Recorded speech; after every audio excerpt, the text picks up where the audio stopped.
কক্সবাজার পৌরসভায় সাবেক কাউন্সিলর আক্তার কামালের নতুন জালিয়াতি ফাঁস। নারীদের কাছ থেকে ফ্ল্যাট দেওয়ার নামে প্রতারণা। সহযোগী জিল্লুর হাতে টাকার প্রমাণ, পেছনে প্রভাবশালীদের ছত্রছায়া। বিস্তারিত দেখুন খান মাইনুদ্দিনের পাঠানো ৩ পর্বের ধারাবাহিক অনুসন্ধানী প্রতিবেদনের ২য় পর্বে। কক্সবাজার পৌরসভার খুরুশকুল আশ্রয়ণ প্রকল্পকে ঘিরে ভয়াবহ দুর্নীতির চিত্র ইতোমধ্যে অগ্রযাত্রার হাতে এসেছে। সাবেক কাউন্সিলর SIM আক্তার কামাল আজাদ ও তার সিন্ডিকেট সরকারি প্রকল্পকে হাতিয়ার বানিয়ে প্রতারণার জাল বিস্তার করেছে। নারীদের কাছ থেকে ফ্ল্যাট দেওয়ার নামে লাখো টাকা হাতিয়ে নেওয়া, প্রতিশ্রুতি ভঙ্গ, ভয়ভীতি এবং রোহিঙ্গাদের অবৈধভাবে ভোটার বানানো সহ নানা অপরাধের প্রমাণ মিলছে একের পর এক। অনুসন্ধানে উঠে এসেছে প্রতারণার মূল মধ্যস্থতাকারী ছিলেন আক্তার কামালের ঘনিষ্ঠ সহযোগী জিল্লুর। সামাজিক যোগাযোগ মাধ্যমে ভাইরাল হওয়া এক ভিডিওতে দেখা যায় জিল্লুর প্রকাশ্যে টাকা নিচ্ছেন এবং সেই মুহূর্তে আক্তার কামালকে সরাসরি বস সম্বোধন করছেন। এতে স্পষ্ট হয়েছে টাকার আসল গন্তব্য ছিল সাবেক কাউন্সিলরের হাতেই। করে দিবা সবাই টিয়া তোয়ারে দিয়া মনত তাকে ফান সদর বদন ন ফান ভাই একটা হই না পারো ফানিয়া আজ ওয়াটু টিয়া ন হলে হই না পারো না না এটা লেখা মানে কি ফ্ল্যাটের ব্যাপারে টিয়া দিয়ান সবাই ফরমান তাকে ফান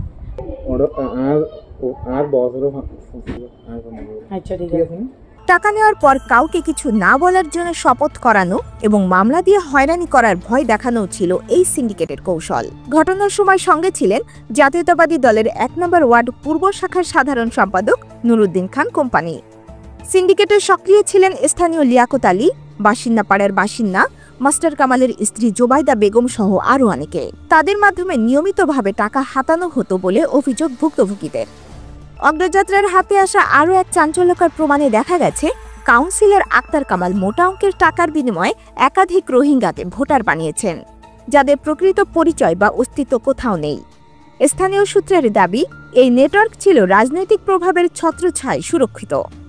ভুক্তভোগীরা অভিযোগ করে বলেন, আমরা ঘর পাওয়ার আশায় টাকা দিয়েছিলাম, আজও ফ্ল্যাট পাইনি, উল্টো মামলা আর হামলার হুমকি পাচ্ছি। 1 লক্ষ উঠিয়া দিয়ে এরিয়ার বড় মানুষের ও আতি আজিয়া 2 বছরত টিয়াগুন লগে দে আমি বেশি হস্টত আছে আর 10 জন টিয়া দিতে গিয়ে আর 32 জনের টিয়া দিতে গিয়ে দে আর আজিয়া দিব হালিয়া দিব ওই কুড়া কুড়া রেখে আর টিয়াগুন নদের টিয়াগুন লই দেন আর প্লাট দিব বলো ওই কুড়া কুড়া রেখে দে। এ বিষয়ে জানতে আক্তার কামালকে মুঠোফোনে কল দিলে তিনি বলেন, আমি তো এগুলি তার কাছে নেই।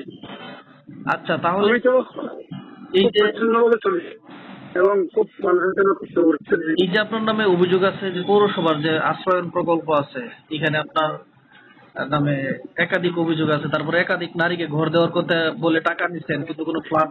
মিথ্যা কথা এগুলি। সরকারি প্রকল্পে এভাবে দুর্নীতি ও প্রতারণা চালিয়ে যাওয়ায় সাধারণ মানুষের আস্থা ভেঙে পড়ছে বলে মনে করছে স্থানীয়রা। তাদের দাবি, দোষীদের অবিলম্বে আইনের আওতায় এনে দৃষ্টান্তমূলক শাস্তি নিশ্চিত করা। দর্শক, ধারাবাহিক অনুসন্ধানের ৩য় পর্বে প্রকাশ পাবে রোহিঙ্গা ভোটার বানানোর ভয়ঙ্কর কৌশল এবং আক্তার কামালের রাজনৈতিক ছত্রছায়ার অজানা গল্প। বিস্তারিত জানতে চোখ রাখুন অগ্রযাত্রায়।